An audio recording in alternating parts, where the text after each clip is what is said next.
Bonjour les découvreurs, j'espère que vous allez bien. Aujourd'hui, je suis en magnifique compagnie avec Thierry, l'agriculteur youtubeur de la chaîne Agriculteur d'aujourd'hui. Bonjour Thierry, Bonjour, bonne année, merci, à toi aussi. merci beaucoup.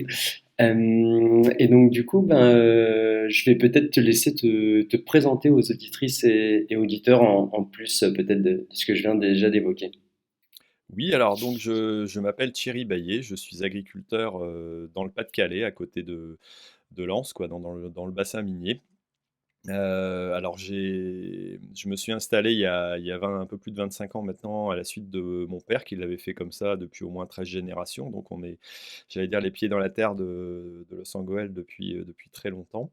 Et donc, je travaille avec mon épouse et mon garçon qui sont associés avec moi sur une entreprise agricole, comme j'aime bien le dire maintenant, donc qui est sur 150 hectares, avec des productions assez classiques dans notre secteur, qui sont de la pomme de terre, de la betterave, des céréales, mais aussi avec une orientation bio qu'on a pris avec plusieurs collègues, là sur du potimarron, des butternuts, des haricots, plutôt donc légumes de plein champ. Et mon fils a développé une activité poireaux, donc en bio aussi.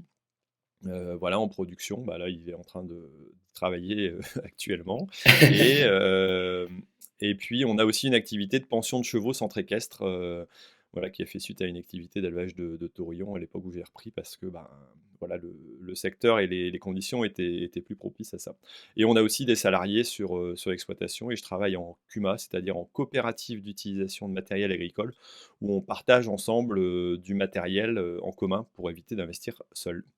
Voilà, et si je continue, parce qu'on peut continuer, voilà, je suis sur les réseaux sociaux depuis 9 ans maintenant, parce que j'ai voulu partager mon quotidien, suite à un incident qu'a eu mon fils.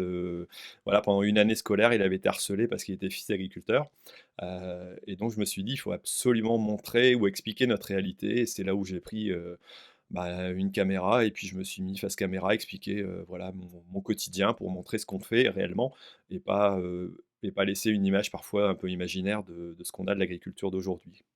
Ah, dingue, et bon, sans rentrer dans le détail de cette histoire, il avait quel âge quand il Alors se... il avait 14 ans, hein, classe de quatrième. Alors quand j'entends, des personnes qui parlent de harcèlement, c'est souvent un moment, voilà, cette période-là, classe de quatrième, cet âge-là à peu près, où, on est encore un peu fragile au niveau adolescence, où les copains et les copines sont pas toujours, gentils non plus, ou on l'est pas non plus forcément, hein. Donc voilà, c'est comme ça que c'est arrivé à cette période-là.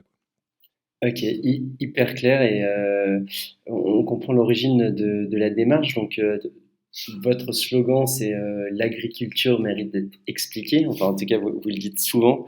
Oui. Donc, vous, c'est quoi cette démarche en fait? C'est de vous filmer. Je veux bien que vous en disiez un peu plus.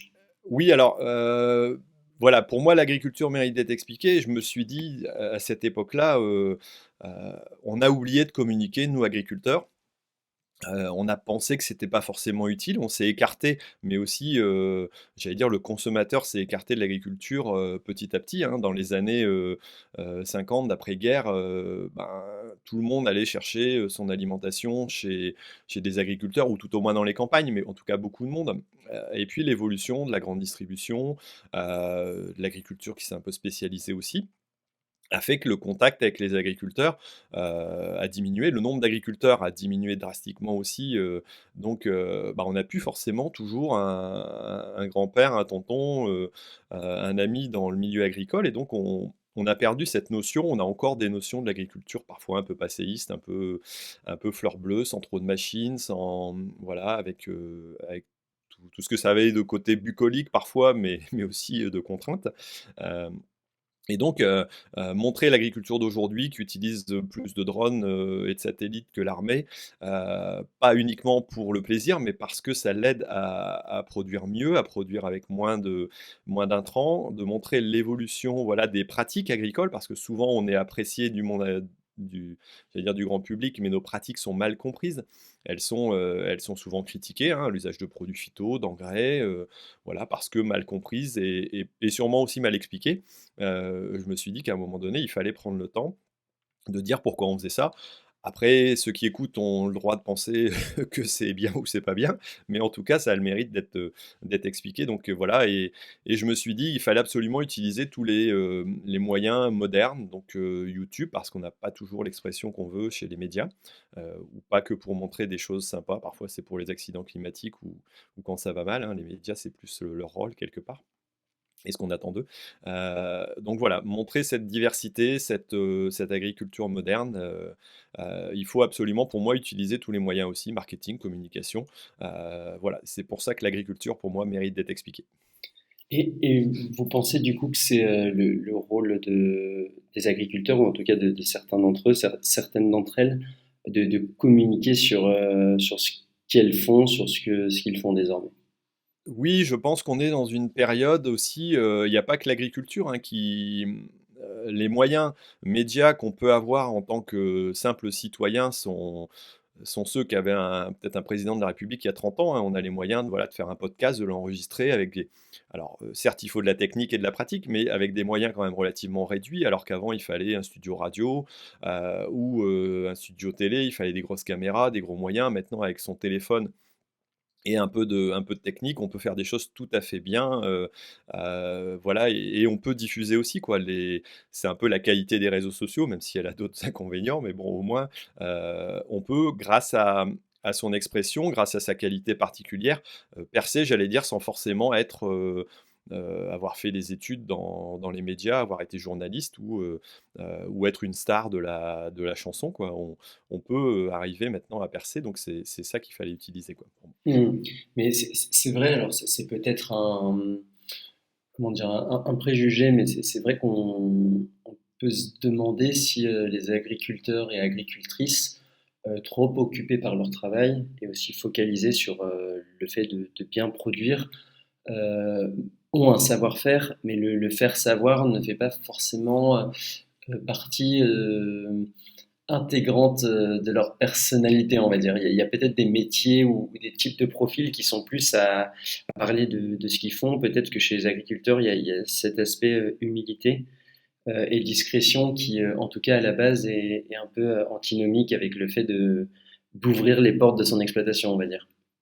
Ouais, tout à fait. C'est vrai que le milieu agricole, alors de par son histoire, est parfois un peu bourru, allez, j'allais dire comme ça. On n'est pas les plus communicants, on n'a pas pris l'habitude parce que, ben, si on vend pas un produit, alors si on le vend direct à un acheteur, voilà, ben, on doit être un peu commerçant, c'est un peu le rôle et certains agriculteurs l'étaient. Mais, lorsqu'on s'est concentré sur notre production parce que, produire c'est un métier, vendre c'est un métier, transformer c'est un autre métier. On le voit bien, hein, tout le monde n'est pas producteur, j'allais dire, marketeur et puis vendeur, hein. C'est pas, et pour les agriculteurs, c'est pareil. Plus la mentalité aussi agricole, qui est parfois un peu dire, ben: «Vivons heureux, vivons cachés». On va pas expliquer ce qu'on fait parce qu'on n'a pas à le faire, c'est pas notre rôle. C'est ce qu'on disait avant, mais de plus en plus, voilà, j'ai déjà fait des sondages en disant: «Est-ce que l'agriculture doit être expliquée justement? Est-ce que c'est le rôle des agriculteurs?» Moi, auprès de mes collègues, et que c'est 98-99 des gens qui disent: «Oui, c'est notre rôle».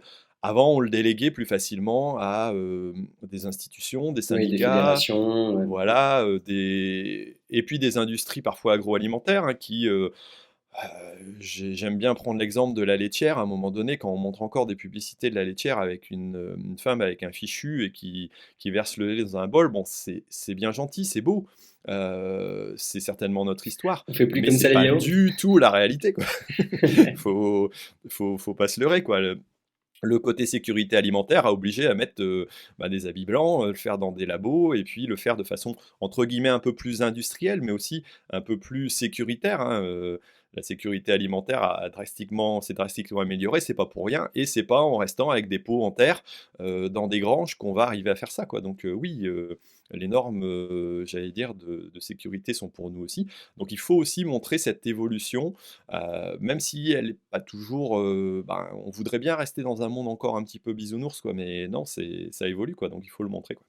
Oui, ce qui est intéressant aussi, bon, ça touche tout corps de métier, mais le monde agricole, c'est quelque chose qui est vraiment observable.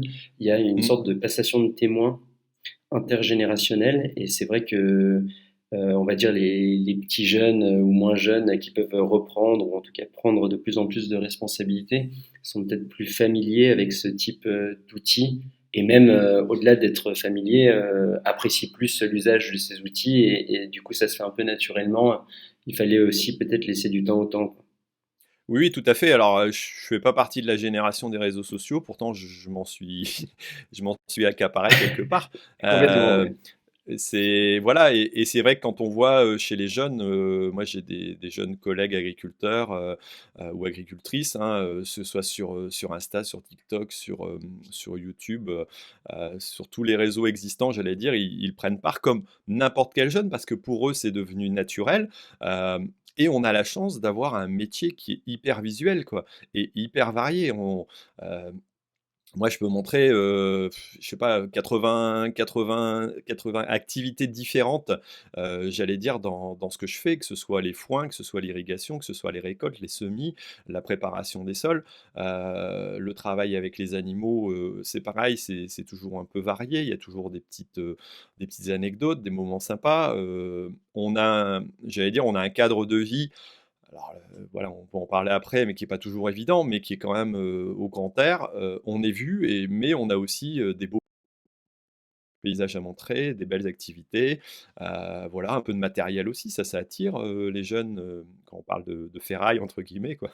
Bah, ça voilà, c'est ce côté-là que les jeunes arrivent à prendre en main, comme n'importe quel jeune et plutôt que de montrer, ben, uniquement leurs sorties et leurs discussions avec leurs amis, bah, ils peuvent partager aussi leur métier, et il y a un grand intérêt, hein, il y a un grand engouement, un regard sur ce métier-là.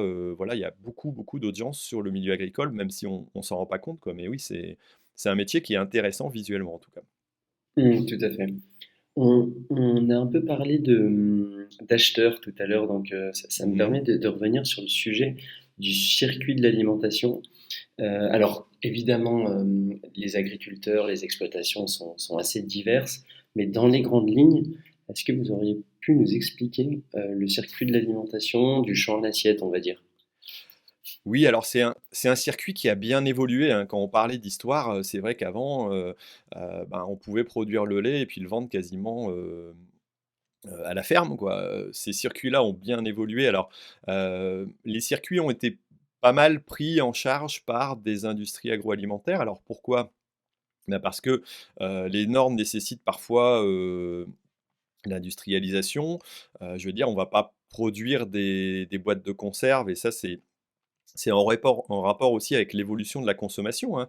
À une époque, vous n'auriez pas trouvé des haricots verts en conserve. Maintenant, c'est devenu, je pense qu'on mange plus de haricots verts en conserve que frais, ce qui est peut-être logique parce que ça se conserve mieux, ça permet de tenir dans le temps. Mais pour faire ça, bah, on a laissé ça du coup à l'agroalimentaire, à ces industries-là, qui étaient peut-être des fermes au départ et qui, je veux dire, si on prend, Bonduelle comme exemple, c'était, une exploitation agricole qui s'est orientée vers ce type de transformation, puis qui est devenue j'allais dire une grande marque. Et donc ces marques-là, ces industries ont mis en place des circuits, avec l'évolution aussi de la grande distribution, bah, qui a nécessité des nouveaux produits, voilà, on parle de surgelés, on parle de conserves, on parle de bocaux en fonction du besoin et de l'envie du consommateur, du type de produit. Ces circuits-là se sont mis en place. C'est pareil pour l'industrie du lait, du fromage, il a fallu à un moment donné rationaliser et s'adapter aussi, hein. On s'en rend compte encore plus à cette période-ci j'allais dire un peu difficile au niveau économique, bah, que les gens se tournent vers des produits, peut-être un peu plus basiques, peut-être un peu plus, simples quelque part, ou tout au moins moins chers au niveau du coût parce que, ben, on veut toujours réduire, notre coût d'alimentation, hein, il a été réduit, drastiquement, la proportion, du coût de l'alimentaire des ménages a été réduit drastiquement depuis des années et il se réduit encore petit à petit, au profit d'autres obligations ou d'autres envies, quoi. Donc Est-ce voilà, c'est que, est-ce que cette nouvelle répartition, justement, ça n'a pas été une erreur? Alors, je pense que ça vient essentiellement des pouvoirs publics et ou des industriels, mais de fausser la valeur de l'alimentation et du bon produit. Vous le disiez, la part de l'alimentation dans le budget des ménages a drastiquement diminué. Pourtant, ça n'empêche pas les gens d'acheter des smartphones, des paires de baskets à 80 euros, voire largement plus.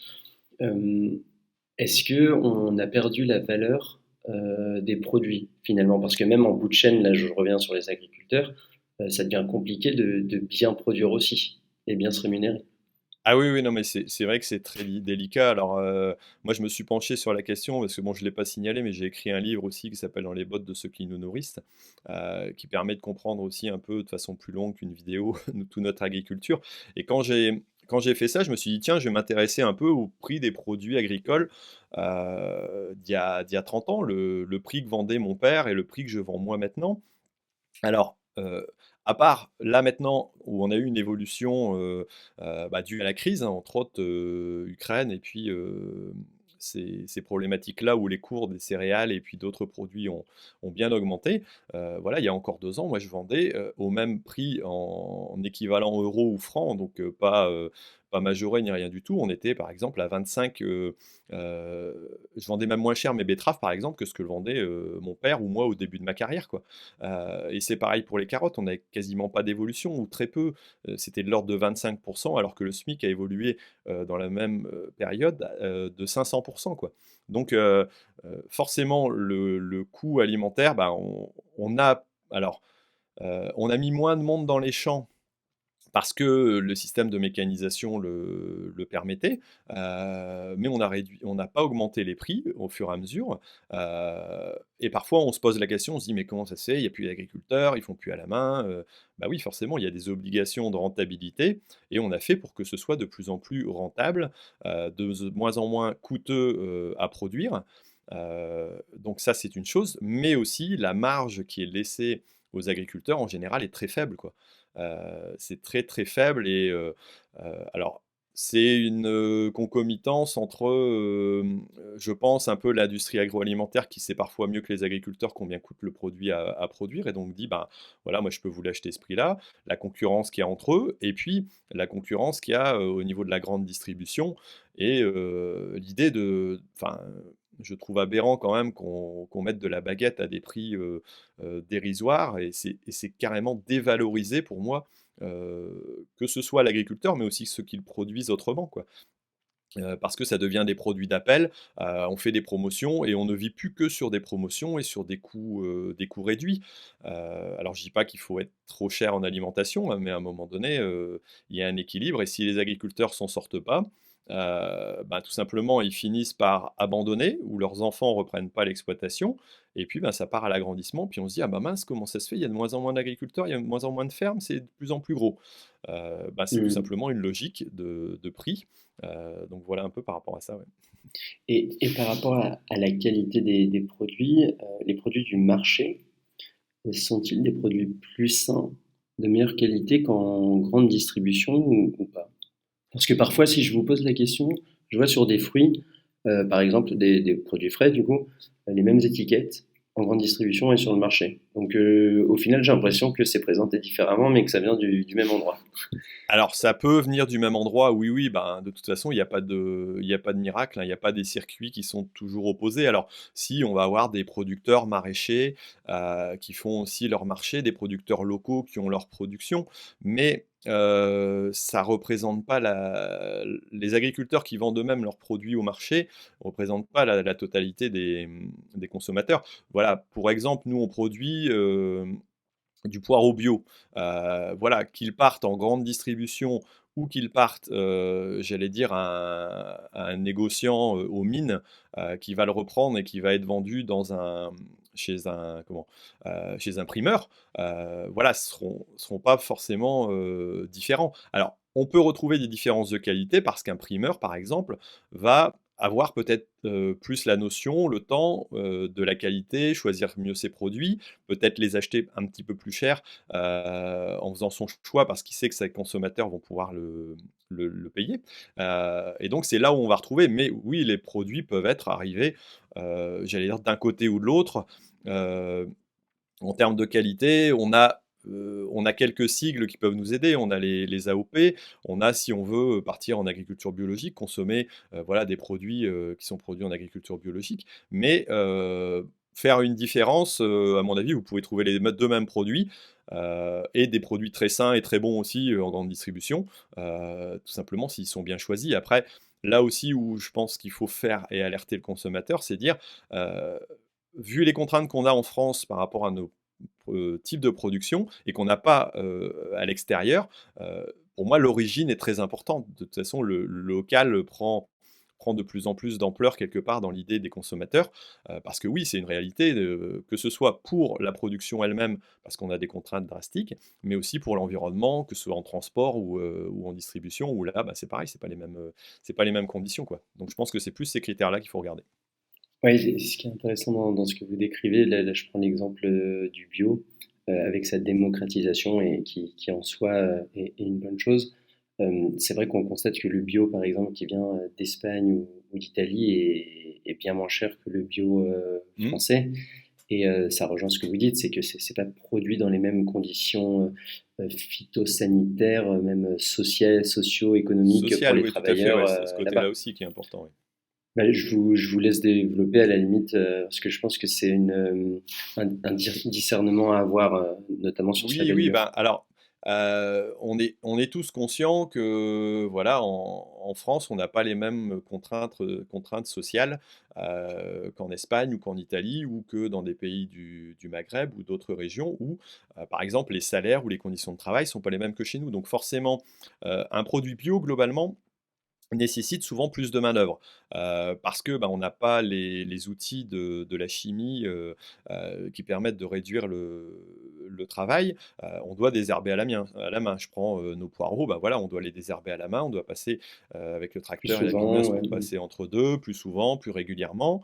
On produit moins en quantité parce que, ben, on met pas les mêmes engrais, hein. Nous, c'est uniquement des engrais naturels, voilà et pas d'azote, ou de choses comme ça qui sont produites de façon chimique. Et donc forcément le coût est supérieur. On a forcément des coûts, qui sont supérieurs et quand la main-d'œuvre, par exemple, pour la récolte, voilà, nous ici actuellement, bah, ils sont à 8 dans l'atelier poireau pour faire le conditionnement. Ces personnes-là, on les paye, dans les référentiels de la France, quoi. Et Mmh. si, on les payait peut-être, en Espagne, peut-être qu'on les paierait, je sais pas, 2 € de l'heure de moins. Donc forcément, le coût du produit à la fin, il revient moins cher, quoi. Ouais, très, très clair.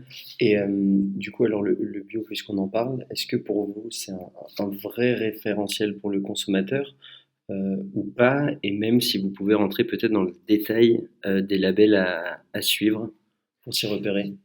Alors voilà, le bio, alors j'essaie d'éviter d'être très dogmatique. Pour moi, le bio, voilà, n'est pas une religion, c'est un cahier des charges.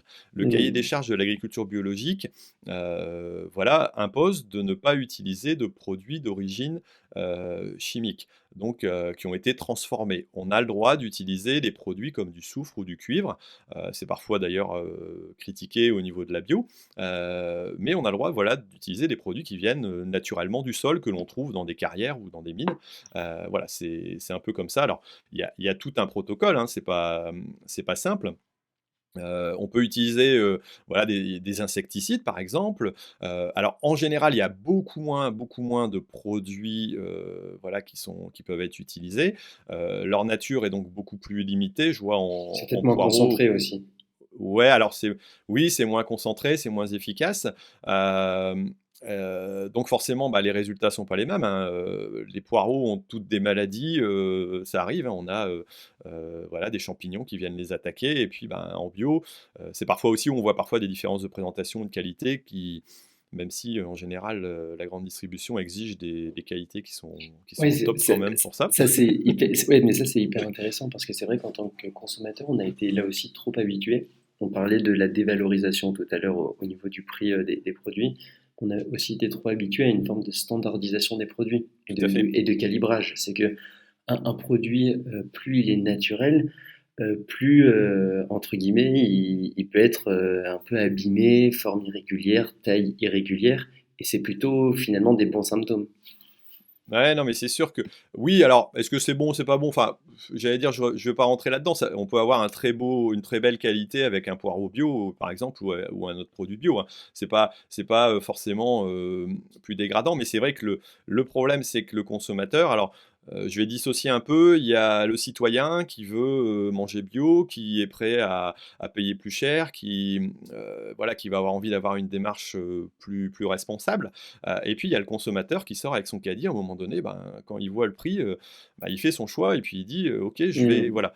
Et c'est pareil, il y a une autre réaction, si vous allez, vous, chez un producteur local, je pense que tout le monde peut se référer à ça. Si le producteur peut lui expliquer que si ses pommes de terre, elles sont moins belles, c'est parce que, bah, il n'a pas traité et il y a un petit peu de noir sur la peau et c'est pas gênant parce qu'une fois que vous avez épluché la pomme de terre, bah, vous pouvez la manger comme une autre et elle a pas perdu sa qualité.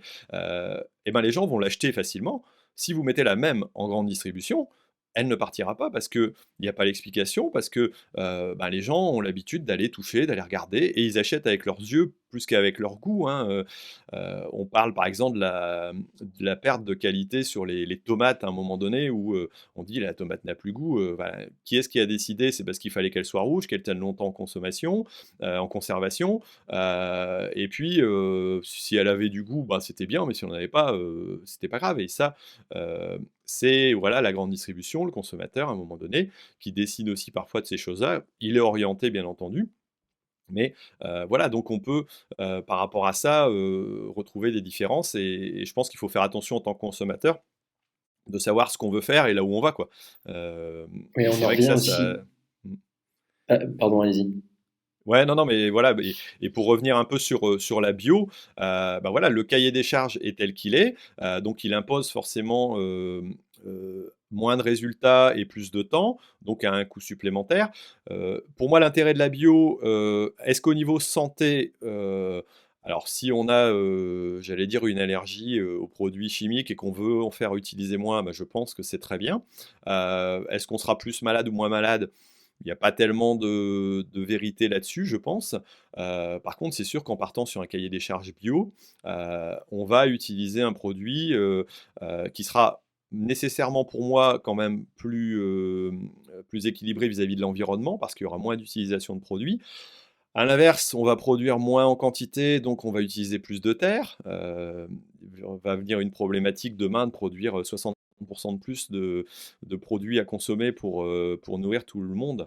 Et à un moment donné, il faudra bien le faire. Donc voilà, il y a encore ces questions-là. Et puis après, en parallèle, on a d'autres référentiels, les labels, qui sont des labels de secteur, de qualité. Voilà, les poulets, voilà, élevés en plein air, parce qu'on veut pas forcément du bio, mais on veut parfois un peu de bien-être animal. Et ça, je pense qu'il faut faire attention. Alors après, on est dans un système qui est très très complexe et il faut vraiment s'y intéresser pour bien comprendre l'intérêt de tout ça, quoi. Mais en tout cas, le label ou la bio apporte forcément quelque chose de différent, pour le consommateur et il peut faire ce choix-là. Il a la chance de pouvoir le faire, quoi. Oui, c'est pas une garantie de qualité, mais a priori, puisque c'est un cahier des charges, il y a déjà certaines exigences qui sont respectées. C'est ça Tout à fait, qu'on ouais. on pourrait Voilà. dire en conclusion. Et on est d'accord que le bio, tous les agriculteurs français, même européens ou au monde, on pourrait pas tous faire du bio. Parce qu'on manquerait de terre ou ce serait même trop coûteux en fin de compte. Ce n'est qu'un Bah, pan de l'agriculture. ouais, voilà, alors je pense que ça correspond à une demande, comme les labels correspondent à une demande. À un moment donné, la France avait mis en objectif, il faut absolument 25 de terres en bio pour, je sais plus quelle date. Moi, c'est bien gentil, je trouve que c'est sympa et c'est un bel objectif. Mais non, l'objectif, c'est de dire, que les consommateurs achètent pour 25 de leur consommation en bio. Et là, après, les agriculteurs suivront. Le problème, il faut l'inverser quelque part. C'est pas en poussant les agriculteurs à faire de la bio si on se retrouve, nous actuellement, voilà, on a 60 hectares de convertis qui ont été en transition bio, et ben tout simplement, ces 60 hectares-là, on a dit pour l'instant, on fait une pause, on va pas en faire de plus parce que moi, les coopératives avec qui je travaille nous ont dit oh là, pour l'instant, en pommes de terre, on va réduire nos surfaces parce que les industries en prennent moins. On réduit nos volumes de vente. Les magasins spécialisés en bio ont pris 20% en moins à la sortie du Covid. ce qu'ils avaient pris en plus pendant la période Covid, ils l'ont repris en moins, voire encore plus. Donc, bah, c'est à un moment donné aussi le consommateur qui décide de ce qu'il veut manger.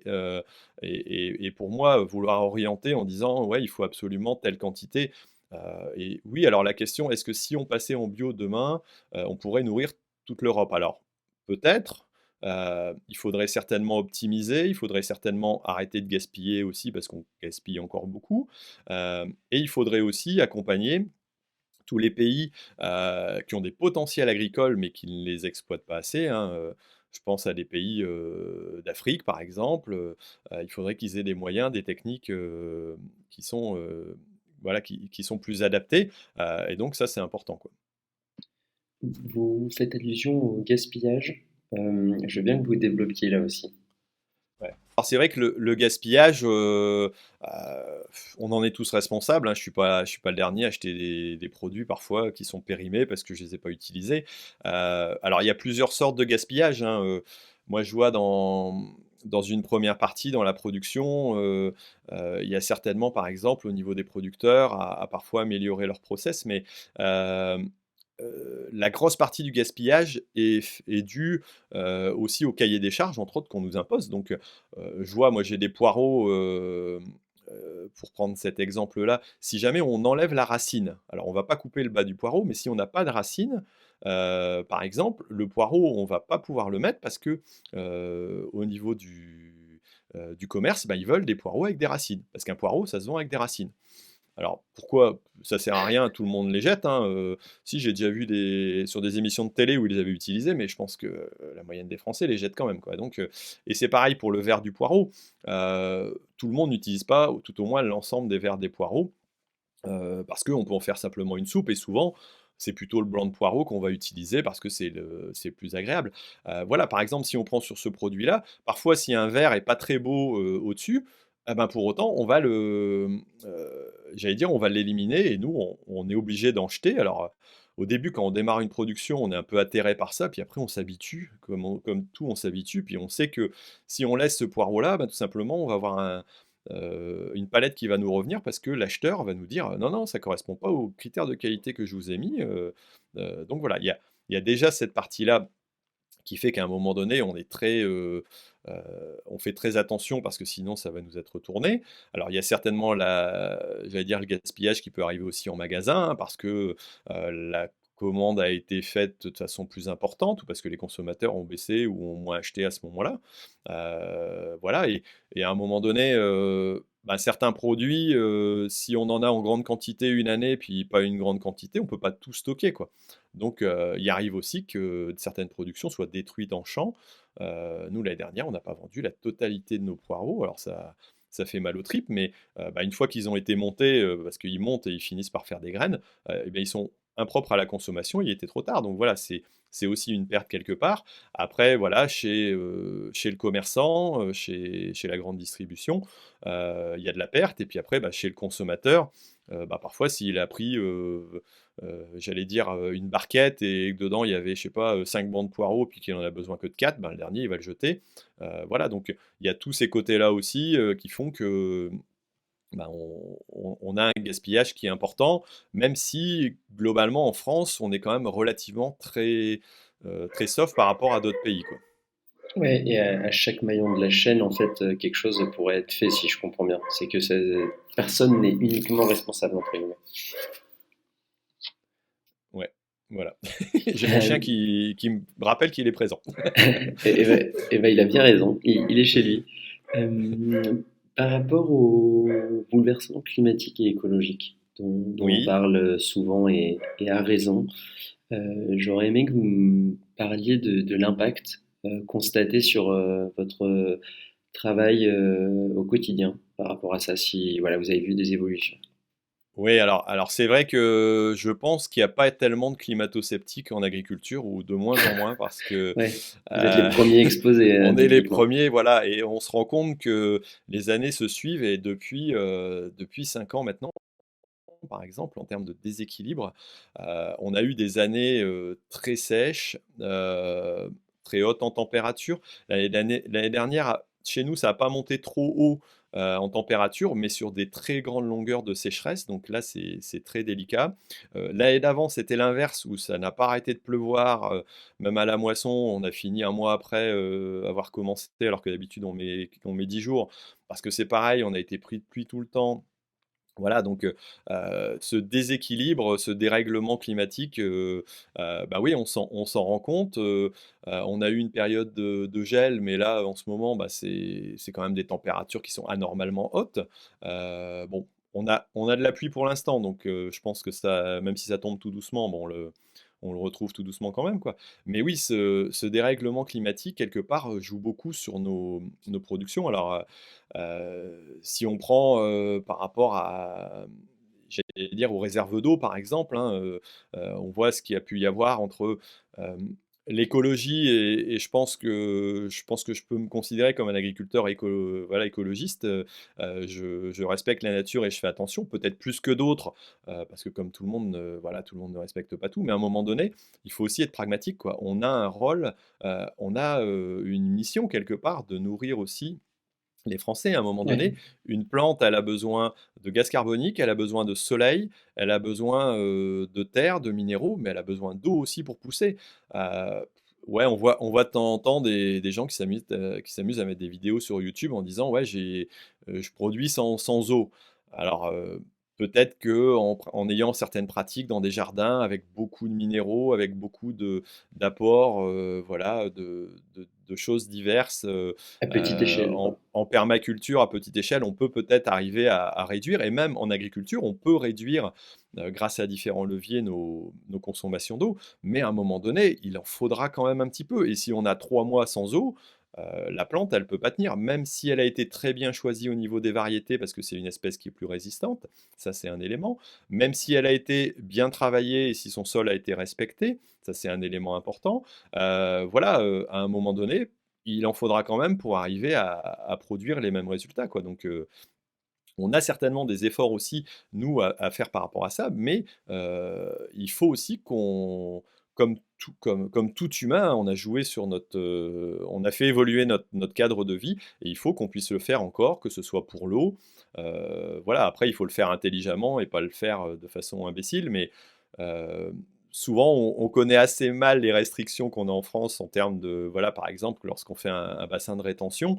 Ça a été étudié depuis des années. Alors, certains sont peut-être pas d'accord, et on veut pas aller là-dessus, mais ça a été étudié depuis des années, et je peux vous dire qu'au niveau critères de suivi, au niveau suivi de l'eau, par exemple, la préfecture, elle fait des contrôles. Moi, il y a pas longtemps, ils sont venus vérifier la hauteur des nappes d'eau. Voilà, et puis, si jamais il y a un problème, bah, hop, ils nous alertent, et puis on a des restrictions. Donc, on est contrôlé, on est suivi, et en même temps, je vois, on n'a pas eu de restrictions, nous, cet été, mais j'ai pas vu un arroseur tourner pendant les plus grosses journées de cagnard où on avait 35 degrés, parce que les agriculteurs savent qu'à un moment donné, ils vont risquer de griller leurs plantes, et puis ça n'apporterait rien en termes d'irrigation. Donc, il y a aussi des logiques, certes, qu'il faut faire encore progresser, mais qui arrivent chez les agriculteurs au niveau des bonnes pratiques, quoi.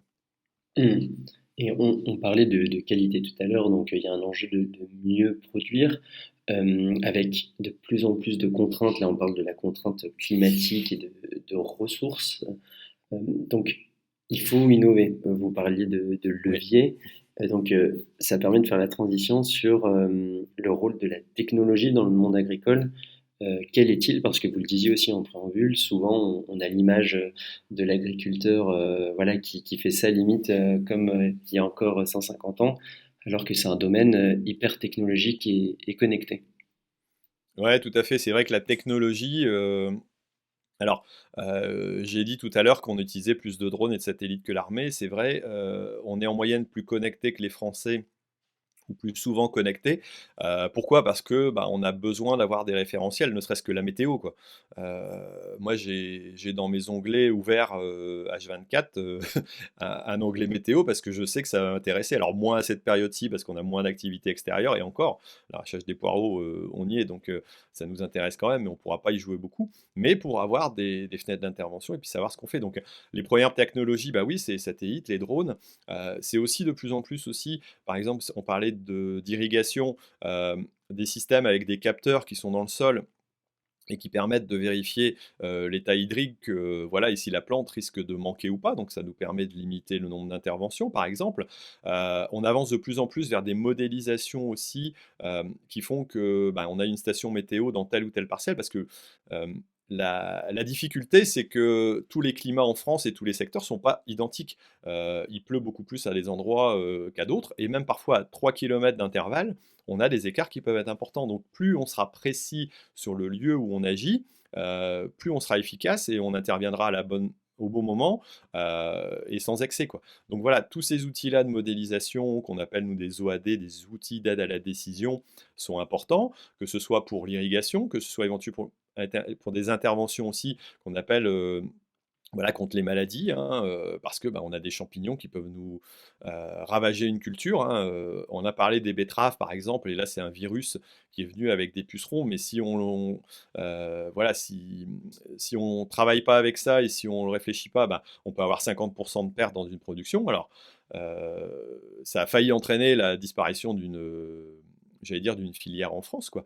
Donc voilà, tous ces éléments-là techniques nous permettent d'avancer. Après, on a des outils qui permettent de travailler plus droit dans les champs, c'est-à-dire avec des GPS RTK précis à 2 cm, qui vont nous permettre de semer bien droit, de ne pas avoir de recroisement par rapport à une activité humaine, quoi. Donc on va utiliser moins de produits, on va le placer mieux, on va pouvoir faire des économies, et puis parfois c'est aussi un peu du confort de travail, parce que quand vous faites des journées de semis par exemple ou de récolte, en général c'est pas 7 heures, quoi. On est parfois très longtemps, voilà, certaines périodes dans son tracteur, et se concentrer 12 heures ou 15 heures sur une ligne droite, bah, c'est un peu comme quand on est sur la route, sur autoroute avec des voisins, ben, au bout d'un moment on est fatigué parce que c'est usant. Et donc ce côté-là aussi apporte un peu de confort à l'agriculteur qui en a bien besoin, quoi. Mmh. Et justement, par rapport à ce confort et cette charge de travail, il y a un autre levier qui est l'entraide et les coopératives, même si c'est une autre dimension, mais j'aurais aimé que vous nous expliquiez le fonctionnement, là notamment, vous parliez de la CUMA tout à l'heure Mmh. aussi. Qu'est-ce qui se fait pour mieux travailler ensemble dans le monde agricole? Alors, c'est vrai que la coopération, alors, souvent on dit: «La coopération est fille de misère». Alors comme je pense qu'il y avait pas mal de misère en agriculture et il y en a peut-être encore un peu malheureusement, bah, les gens se sont associés pour pouvoir créer, des coopératives. Alors, si on voit des grands groupes bancaires, qui ont encore des noms qui ont rapport avec l'agriculture maintenant, c'est parce qu'à l'époque, il y a plus d'un siècle, les agriculteurs se sont regroupés pour s'aider, faire des caisses mutualistes pour pouvoir, j'allais dire, se sécuriser en cas d'incendie, pour mettre leurs deniers et puis pour pouvoir faire des emprunts, pour pouvoir investir dans une vache ou un veau supplémentaire. Voilà, et donc tout cet historique-là a continué à être élevé. Un agriculteur sur deux est en coopérative, je pense, même peut-être plus. Et on a des très grands groupes coopératifs. Alors, parfois qu'on peut critiquer, mais il y a des très beaux labels qui existent encore, qu'on ne connaît pas toujours, mais qui sont des coopératives agricoles, bon, qui sont gérées certes comme des industries ou des entreprises, hein, voilà, mais c'est un historique, voilà, et qui s'est poussé et qui existe encore beaucoup maintenant en entraide parce que, voilà, on parlait de la coopérative de matériel agricole là, dont je fais partie. Elle s'est créée à la base, 7 agriculteurs moment d'arrivée de la PAC pour pouvoir acheter ensemble du matériel. Acheter du matériel qui est peut-être plus au goût du jour, qui est d'un peu peut-être meilleure qualité, qu'on n'utilise pas très longtemps. Alors après, c'est l'organisation qui doit être gérée, mais il y a des outils qu'on utilise 10 jours dans l'année, hein. Une moissonneuse-batteuse, on la sort, voilà, chez nous, on utilise 10 jours. Dans d'autres endroits, on peut l'utiliser un peu plus, mais voilà, c'est relativement limité. Donc, Mmh. plus on économisera là-dessus par obligation. Alors voilà, la coopérative, on y voit parfois par obligation parce qu'on n'a pas forcément les moyens. Je sais pas, on est éleveur, on va se regrouper aussi pour vendre son fromage, pour le distribuer parce qu'on est plus fort, voilà, on est plus fort ensemble que tout seul. Et donc cet historique-là fait que oui, il y a un historique, qui est important et quelque part, qu'on revoit pas dans beaucoup d'autres, milieux, quoi.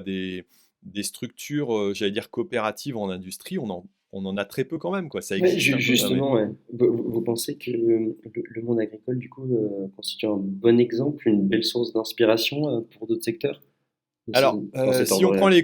si on prend la coopérative, elle est aussi fustigée parce que des modèles sont devenus trop importants. La mondialisation a obligé aussi les coopératives à se regrouper, comme voilà, ça a diminué les surfaces, enfin le nombre d'agriculteurs. Et les coopératives, c'est pareil, ils ont dû à un moment donné répondre à une attente. L'attente est mondiale. Je veux dire, un acheteur, une grande consommation, comment ça y est, j'ai paumé les mots. Comment? Un La grande distribution, voilà, c'est ça. La grande distribution nécessite, par exemple, d'avoir des produits qui sont normés et puis, voilà, des marques. Le consommateur veut aussi des marques, il s'identifie à ça et donc quelque part, il faut créer des entités qui sont assez fortes, pour pouvoir le faire et donc la coopérative est partie là-dedans. Sauf que, de temps en temps, elle a perdu un peu le contact avec ses propres agriculteurs, alors que ce sont des agriculteurs qui sont à la tête de ces structures-là, mais, on travaille pour l'entité et non plus forcément que pour l'agriculture, quoi. Et les deux, à un moment donné, il faut qu'ils arrivent à se retrouver. Donc, il y a certainement des beaux exemples à prendre, mais il y en a aussi j'allais dire, à rééquilibrer là-dessus parce que c'est pas toujours vertueux ou ça a perdu un peu le pied. Voilà, nous, on a des industries sucrières qui ont investi dans le monde. Alors, c'est peut-être judicieux, mais de temps en temps, on a du mal à le comprendre et ça, c'est parfois une difficulté, quoi. Pour bien comprendre, parce que l'avantage, l'intérêt de la démarche, ça c'est plutôt clair, hein, c'est s'unir pour répondre à un besoin ou en tout cas alléger des contraintes au niveau Mm. individuel. Euh, mais quand il y a, alors dérive le mot est peut-être un peu fort, mais quand l'objet de la coopérative est plus tout à fait rempli, sans citer de nom, est-ce que vous pourriez décrire des logiques où finalement c'est plus intéressant, ou en tout cas on peut un peu le remettre en question, ce modèle? Oui, alors, c'est vrai qu'il y a des remises en question forcément par les producteurs. Alors il faut comprendre aussi que parfois c'est comme la vie, hein, il y a des cycles. C'est-à-dire que, on monte une coopérative à un moment donné à quelques producteurs, on l'installe, on finit par voilà, créer quelque chose qui est sympathique et puis les obligations font que, on s'associe avec une autre et puis, voilà, on perd la dimension plus humaine et très rapprochée de ces coopératives et puis, qu'est-ce qui se passe?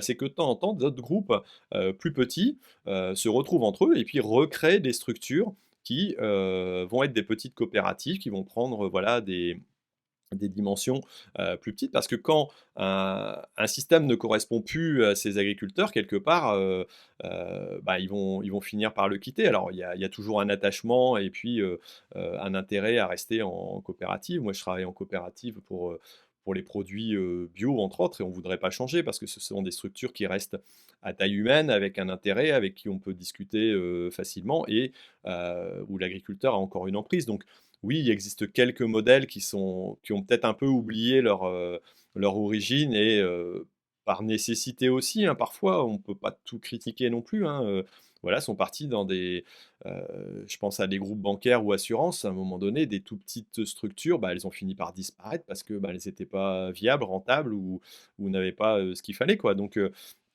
voilà, on ne peut pas non plus tout critiquer, mais en tout cas, il existe des façons d'évoluer dans ce type, coopératif, quoi. Hmm. Alors, une question qui va vous intéresser de près, je pense. C'est l'avenir du métier d'agriculteur. Le bonheur est-il toujours dans le pré? Je pense à l'équilibre de vie, la rémunération, même la place dans la société. On parle parfois d'agribashing. Voilà. Est-ce que le métier d'agriculteur, au-delà de la nécessité pour la société, en tant que métier en tant que tel, quel est son avenir? Alors, l'avenir, je pense que vous serez d'accord avec moi qu'il sera toujours nécessaire d'avoir des agriculteurs, des producteurs. Ça, c'est sûr. Ça, c'est a priori, voilà. J'aime bien, je fais un podcast aussi, qui s'appelle Rendez-vous Agri, qui est plutôt destiné aux agriculteurs et qui je reçois parfois des invités. Là, dernièrement, on a fait justement, avec un invité, Moussa Pirsec qui a écrit, «Une agriculture sans agriculteurs». Donc il y a forcément une évolution. Heu à un moment donné, l'évolution, on ne peut pas faire autrement. Voilà, c'est inéluctable. Alors après, si on reparle d'avenir, bah, voilà, il restera des agriculteurs. Demain, les agriculteurs, j'aime bien de plus en plus parler d'entrepreneurs du vivant. C'est notre ancien ministre de l'Agriculture, Julien Normandie, qui avait sorti cette façon de présenter, que je préfère par exemple à exploitant agricole, parce que c'est vrai qu'exploitant, c'est péjoratif, même si exploiter, c'est mettre en valeur et on a le droit de faire des exploits, et là, c'est moins gênant que exploiter, Mais surtout pour la même pour étymologie. compléter votre propos, vous en parliez tout à l'heure, c'est que bon nombre d'agriculteurs sont multicasquettes, disposent de plusieurs activités. Donc finalement, c'est souvent des multi-entrepreneurs. Ouais, tout à fait, ouais, c'est vrai que, alors déjà pour moi d'être, cultivateur, on va dire, si on reprend un métier de base, voilà, cultiver la terre, plus transformateur parce qu'on va faire de la farine, éventuellement vendeur parce qu'on va le vendre sur un site internet, enfin moi j'ai un collègue qui fait du blé dur, qui fait des pâtes et puis qui commercialise, donc il a, quelque part aussi un peu une multicasquette. Donc, de toute façon, les entreprises agricoles vont évoluer soit par la spécialisation en trouvant de la diversification, parce que c'est pas dans le prix de base qu'on retrouve j'allais dire notre production, hein. Beaucoup d'agriculteurs ont évolué depuis, moi, depuis que je me suis installé, et font autre chose, entre guillemets, en parallèle, ou ont agrandi leur surface. C'est une autre façon, c'est pas forcément celle qu'on préfère, mais à un moment donné, ben, de toute façon, s'il y a personne pour reprendre, les terres du voisin, je vois pas pourquoi on n'irait pas les reprendre et exploiter nous-mêmes, quoi. Après oui, il faut installer des gens, mais dans des exploitations qui sont viables et qui fonctionnent. Alors oui, pour moi, il y a vraiment un avenir dans le métier d'agriculteur, d'une façon différente. On aura aussi la possibilité, voilà, de pouvoir exploiter demain, de pouvoir avoir une entreprise agricole. Et même quand on vient d'un milieu extérieur à l'agriculture, hein, on peut le devenir, c'est une possibilité, c'est pas forcément évident, mais ça fait partie des choses, quoi. Et après, si on parle équilibre de vie, quelque part, le métier évolue beaucoup aussi, hein. On a de plus en plus de conjoints, conjointes qui sont travaillant à l'extérieur. Donc voilà, ça rééquilibre parce que ça oblige, moi, mon épouse a travaillé pendant 20 ans à l'extérieur, bah, ça m'obligeait à pas être tout le temps dans la ferme, et d'en sortir aussi parce qu'elle n'avait pas la même vision que moi quand on y est à l'intérieur, quoi. Voilà, après, en termes de rémunération, je pense que la moyenne de rémunération d'un agriculteur, c'est à peu près 1 500 € par mois.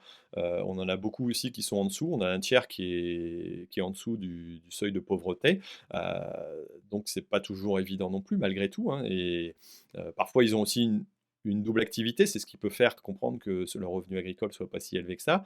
Voilà, donc c'est souvent chahuté quand même. Et si Heu si on tombe dans une mauvaise passe à un moment donné parce que, bah, on s'est spécialisé dans une production et puis que ça fonctionne pas et qu'on n'est pas vraiment au top du top, bah, on finit par disparaître parce que l'exploitation j'allais dire, tourne mal, hein. Moi, j'ai des collègues actuellement qui se sont orientés en bio, qui ont fait des investissements, qui, heu, qui ont essayé d'avancer là-dedans. Ils se retrouvent avec la crise actuellement de la bio, et ben, tout simplement, l'exploitation, elle est en train j'allais dire, de se déliter parce que, ben, c'est trop compliqué. Donc, j'allais dire, parfois, le métier est très, très, très délicat et très cruel aussi, quoi. Ça peut être très cruel, quoi. Ouais, il y a plein de sujets que je souhaiterais aborder. Bon, on arrive sur la fin, mais vous évoquiez là un tiers sous le seuil de pauvreté, que le revenu moyen était de 1 500 € par mois. Vu l'énergie et le temps déployé dans l'activité, ça peut paraître assez chiche quand même, vu Mmh. l'implication des agricultrices et des agriculteurs dans leur métier. J'ai l'impression, quand je vous écoute, que finalement, l'agricultrice ou l'agriculteur de demain est plus un entrepreneur gestionnaire, quelqu'un qui a une vision pour son exploitation, son activité, qui s'intéresse même à des notions macroéconomiques, hein, plus qu'un technicien, si je puis dire, de la terre, quand bien même il faut évidemment des compétences, mais puisque vous êtes énormément outillé, J'ai l'impression que ce qui compte, c'est plus l'aspect chef d'entreprise, gestionnaire, que l'agriculteur, femme ou homme de terrain. Je ne sais pas ce que vous en pensez, mais Oui, alors pour moi, les deux sont indissociables, hein. Si on n'est pas j'allais dire, on peut être un très bon gestionnaire et si on n'est pas capable sur le terrain, on n'arrivera pour autant pas à un résultat. Je pense pas. Après, voilà, il y a toujours cette notion de pratique, de connaissance. C'est ce qui est parfois complexe lorsqu'on démarre dans son activité, hein. On peut se faire accompagner, bien entendu, mais j'allais dire, on fait des essais et c'est là où les transitions sont parfois délicates, hein. Lorsqu'on veut faire une transition, bah, on fait un essai par an, hein. On n'en fait pas comme dans une industrie. On ne fait pas 10 modèles en une semaine parce que on va essayer telle ou telle, j'allais dire, forme ou couleur ou goût. Voilà, en agriculture, lorsqu'on plante une graine, le cycle, il est souvent sur un an, quoi. Donc ça complexifie les choses.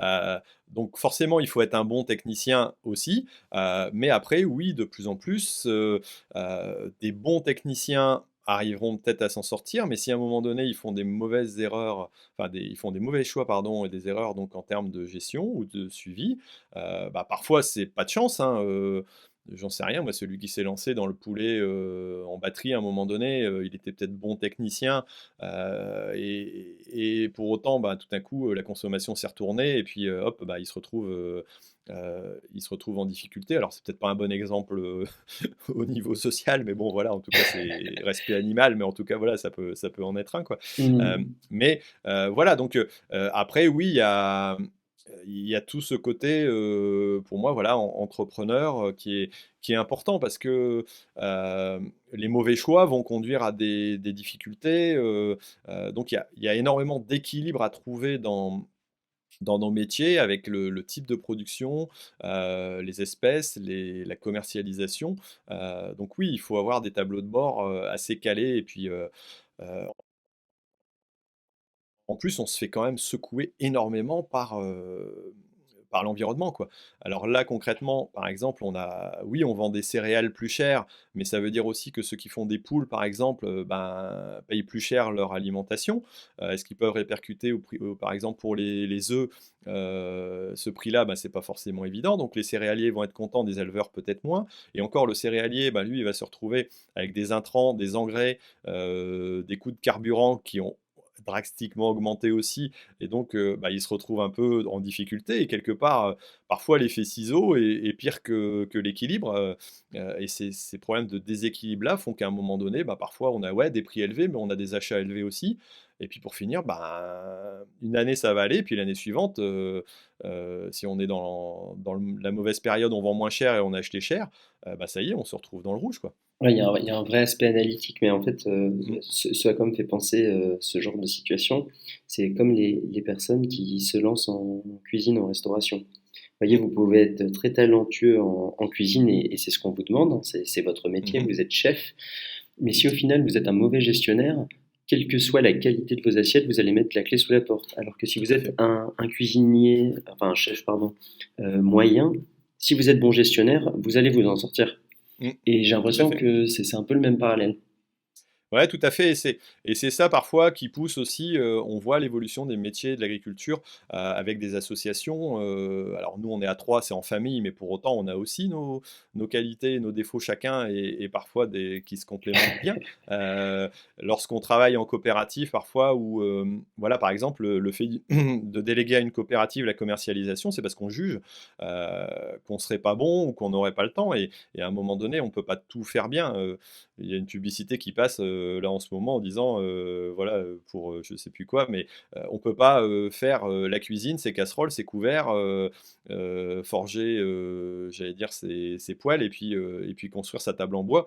Non, on n'est pas des multi, producteurs. À un moment donné, il faut et c'est là où les spécialisations se sont faites aussi en agriculture, par goût et parfois par nécessité, où ben, certains sont partis dans des productions plus concentrées, parce qu'ils avaient plus cette affinité-là, et puis ça marchait mieux. Et puis à un moment donné, il y a l'économie d'échelle, hein, qui fait que nous, on préfère produire peut-être 10 hectares de poireaux que 2 de poireaux, 2 de tomates, 2 voilà, parce qu'il va nous falloir du matériel en plus, ça va être encore une commercialisation en plus, ça va encore une difficulté en plus. Voilà, ce qui ne nous empêche pas d'avoir des rotations qui sont longues et sur lesquelles on met voilà, beaucoup d'autres cultures, hein. Ça pose pas le problème. Mais voilà, c'est des éléments qui sont importants aussi, quoi. Hmm. Je voulais revenir sur la reprise d'exploitation dont vous parliez, le fait de venir de l'extérieur. Mhm. Comment on devient agriculteur, agricultrice quand c'est pas un héritage familial en fait? Concrètement, comment on fait? Comment on fait? Alors, je connais quelques exemples. On va pas se leurrer, c'est pas facile. Pour commencer, c'est pas facile. Par contre, on voit de plus en plus de gens, voilà, qu'on appelle parfois les NIMA, non issus du milieu agricole. Alors c'est un terme que j'aime pas parce que c'est vraiment pas très très joli comme truc et qu'est-ce que ça veut dire en même temps de pas être issu du milieu agricole? Tout le monde peut devenir, un jour peut-être chef cuisinier, même si ses parents étaient pas cuisiniers. On peut devenir banquier si ses parents étaient pas banquiers. Bien sûr, ouais, Pourquoi on tout ne à fait. pourrait pas devenir agriculteur? Alors, il y a des notions, le milieu, le monde agricole est assez spécifique quand même, il est assez complexe, il est même très complexe.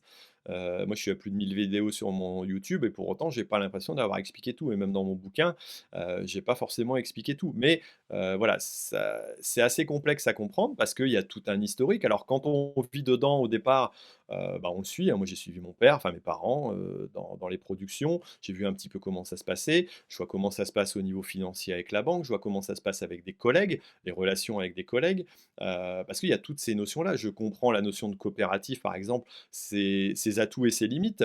Voilà, et donc toutes ces notions-là, lorsqu'on vient complètement de l'extérieur, c'est pas en passant un diplôme agricole que vous allez avoir suffisamment de notions pour moi pour être entrepreneur agricole demain, entrepreneur dans une exploitation agricole. C'est pas possible.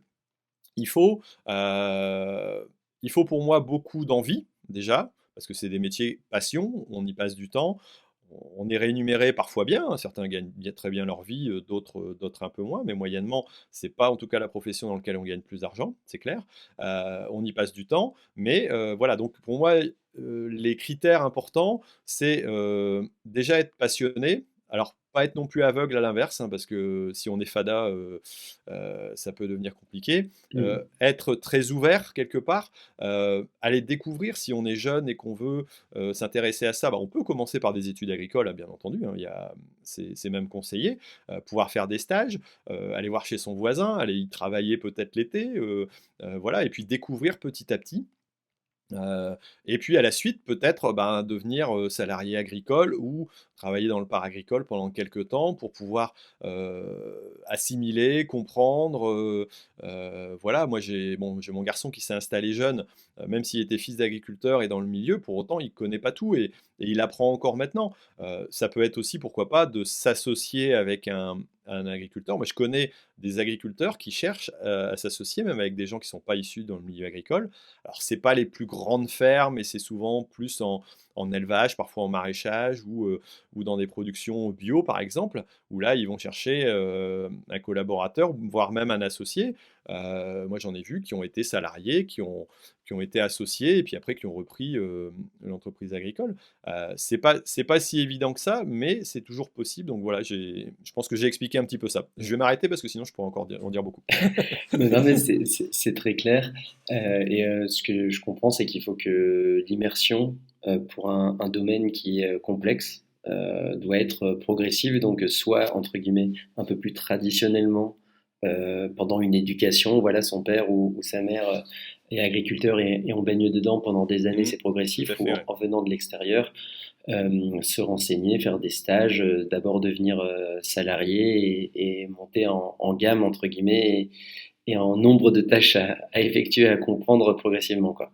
Ouais, ouais, non, mais c'est énorme, hein. Je prends qu'un exemple, les statuts du fermage, c'est-à-dire les locations de terre. Alors, c'est un peu c'est beaucoup plus compliqué que dire que tu es propriétaire d'un appartement, ou des murs, hein, ou locataire. Il y a des règles, c'est historique, il faut comprendre ça et et on a des droits, on a des devoirs là-dessus. Ça, c'est des choses qu'il faut arriver à comprendre et assimiler. Et ça n'en est qu'une infime partie de tous ces systèmes-là, les emprunts bancaires, comment ça fonctionne. Voilà, on devient un chef d'entreprise de toute façon. On en parle depuis tout à l'heure. Un agriculteur n'est pas qu'un producteur. C'est sa fonction de base, son rôle de base de produire, mais il doit avoir tous ces facettes-là à côté qui lui permettent cette production-là. Ou alors, il doit être associé à des personnes qui sont compétentes dans ce domaine-là, et lui, il peut s'éclater dans son élevage, par exemple, ou dans ses cultures. C'est pas forcément impossible. Et c'est des voies qu'on voit apparaître tout doucement parce que tout seul, on va plus vite, mais ensemble, on va plus loin aussi, quoi. Génial, merci beaucoup Thierry. J'ai deux dernières questions un peu traditionnelles. Je demande la recommandation d'un livre et citation. Alors le livre, on a déjà Dans les bottes de ceux qui nous nourrissent par Voilà. un éminent agriculteur. Est-ce que vous en auriez un deuxième éventuellement à recommander? Pas forcément sur Alors, l'agriculture d'ailleurs. pas forcément sur l'agriculture, ouais, parce que je lis pas forcément que des choses sur l'agriculture. Alors si, il y en a un qui est certainement intéressant à comprendre, je l'ai cité tout à l'heure, hein, c'est une agriculture sans agriculteurs. Si je me trompe pas, voilà, c'est François Purseigle et puis un autre auteur qui l'ont coécrit et qui permet de comprendre peut-être l'évolution, comment on voit cette évolution-là. Alors ça je l'ai pas encore lu. J'ai commandé, mais je l'ai pas encore lu. Mais moi, d'après ce que j'ai pu discuter avec cet auteur-là, c'est intéressant. Après, après, je lis pas mal de livres de développement personnel ou de choses comme ça. Alors, il y en a un que j'aime bien tout en le critiquant un peu, c'est Sapiens. Euh, Yuval Harari, donc c'est l'histoire un petit peu de l'humanité. Et pour moi, et je le cite d'ailleurs dans le début de mon livre, parce que pour moi, c'est un peu l'histoire de l'évolution de l'homme, globalement, qui est passé par l'agriculture, puis de l'agriculture, il est passé par l'industrialisation, hein, si on veut. C'est toute cette évolution-là. Et c'est un peu l'origine de comprendre quand on dit parfois, mais pourquoi l'agriculture évolue? Parce que tout le monde a évolué en même temps, quoi. Et l'agriculture ne fait pas autre chose que le reste de la société, quoi. Elle n'est pas restée sur une base, quoi. Donc voilà un petit peu pour aller ces deux livres de recommandations. Et une citation. Une citation. Alors, je crois que c'est Nelson Mandela qui disait seule personne ne peut arriver à l'excellence. Euh, pour moi, c'est important on a parlé des coopératives, on a parlé du travail en groupe. Si pour autant le métier d'agriculteur peut paraître très solitaire, et il peut l'être parfois. Il peut l'être parce que certains agriculteurs se retrouvent seuls sur leur entreprise agricole. Ils sont seuls dans leur élevage et ça existe de moins en moins. Pour autant, je pense qu'il faut savoir s'accompagner, se faire accompagner et parfois travailler en groupe aussi ne serait-ce que pour parfois le plaisir aussi humain, hein, de la rencontre, mais aussi pour avancer et progresser, quoi. Donc voilà, c'est la citation que je voudrais dire. Merci beaucoup Thierry, c'était super. Et vous êtes de retour quand vous voulez. Merci beaucoup. Merci.